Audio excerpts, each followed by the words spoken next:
March 27న రావాల్సిన cinema Peddi ఇప్పుడు April 30కి వెళ్ళిపోయింది. అంటే నిర్మాతల దగ్గర అటు ఇటుగా నెల రోజుల సమయం దొరికింది. అయితే ఇప్పుడు కూడా ఈ సినిమా రిలీజ్ అనేది సందేహమే అన్నది ఇన్సైడ్ వర్గాల టాక్.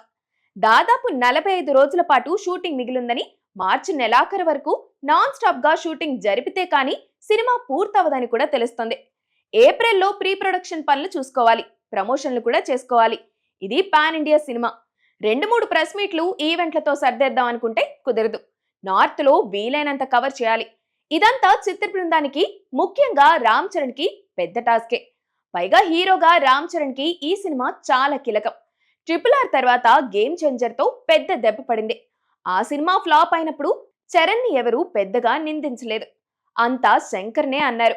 RRR లాంటి సినిమా చేసిన హీరోని ఎలా చూపించాలో, ఎలా వాడుకోవాలో అర్థం కాలేదా అంటూ కార్నర్ చేసేశారు.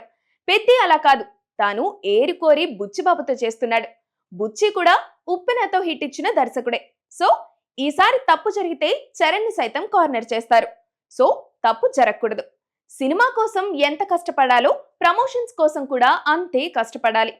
నార్త్ లో ఈ సినిమాని జనంలోకి తీసుకెళ్లగల వాహనం చరణ్ మాత్రమే.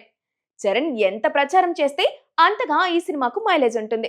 సో అనుకున్న సమయానికి సినిమా పూర్తి చేయడం ఒక ఎత్తు అయితే, ఈ సినిమాని జనంలోకి తీసుకెళ్లడం మరో ఎత్తు. తెలుగులో చరణ్ పెద్దగా ప్రమోట్ చేయకపోయినా పర్లేదు, తన ఫ్యాన్ ఫాలోయింగ్ తనకుంది కాబట్టి అలా దూసుకెళ్లిపోతుంది. కానీ నార్త్ లో అలా కాదు, కాబట్టి ఫోకస్ అంతా అక్కడే ఉంటుంది. సో చరణ్ ఈసారి రెండు వైపుల నుంచి కష్టపడాల్సిందే.